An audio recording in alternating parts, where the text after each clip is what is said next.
I'm John Broadbooks, Executive Editor of the State Journal-Register, and welcome to The Dome, our weekly look at what's happening in the world of Illinois Statehouse politics. Joining me today for the first time on The Dome is Ryan Keith. Ryan is our Capitol Bureau Chief, and he's filling in for the vacationing Bernie Schoenberg, who normally has this slot. Lot going on right now, but first up, there's about 2 weeks left in the general session.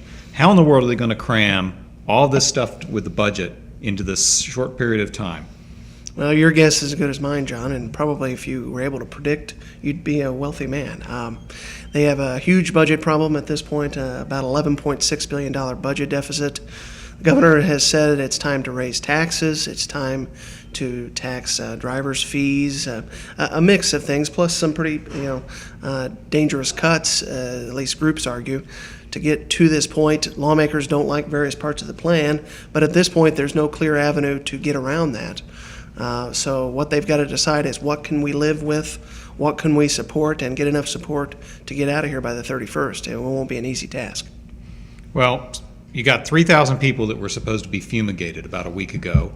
Initially, Governor Quinn signed on to that. Now he's kind of backing off. We've heard it could be 1,000. We heard it could be less. Does anybody really know how many jobs might be targeted as part of this fumigation? Not at this point. I think the real question is how many people do you really believe are in the political jobs that you're going after, and how do you get at those people without bringing others who could be considered, less political or maybe victims in this. The governor, I think, realizes that there are real concerns about firing some people and opening the state to lawsuits, or even just making workers that are out there doing their jobs and doing good service for the state, leaving them kind of wondering what's next for me. So they're at this point trying to tweak that measure to make sure that they don't go too far. I expect we'll see that 3,000 number come way down, whether it's more like 1,000, 1,500, maybe even less than that. I don't know at this point, but that's what we'll see happen over this next week.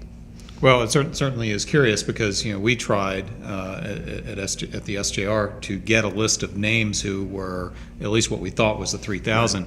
We weren't able to really get what we would call a definitive list on that. Does anybody really have a list of these people? It seems like there's some real issues with just trying to come up with a basic list. Yeah, my sense is that the Speaker's office, who had developed the bill, Speaker Michael Madigan, had come up with a ballpark number, guess.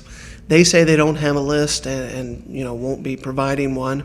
So then you go to state government, the governor's office and Central Management Services, which is what we did, and ask for as close to what that list could be. We came up with a list. It had its own issues. So I don't know that anybody knows exactly, and that's another factor here is if you don't know exactly who you're targeting, that's where you really expose yourself to some problems. So I think that's why they're trying to narrow that down and get a better handle on that. Well, very, very quickly, there are two other big issues that still have to be resolved, as if the budget wasn't big enough. You've got ethics. Right. What about ethics? Well, everybody talks ethics these days. The question is what they'll do about it.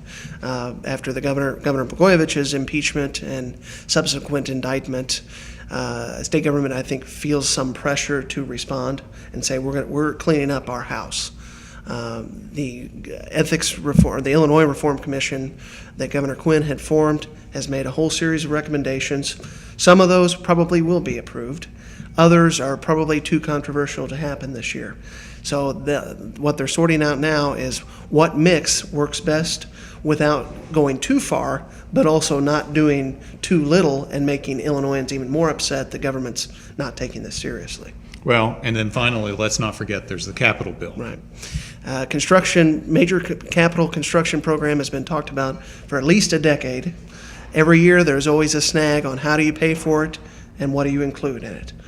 This year they got to a mini capital bill that they did in early April. That was kind of seen as a real breakthrough. Now, though, the question is, can you find a way to pay for it, whether it's driver's fees or gas taxes or video poker or some other means? And I'd say it's hard to say whether they can come to a resolution on that in the next 2 weeks. Well, thank you for joining us. I'm John Broadbooks, Executive Editor of the State Journal-Register.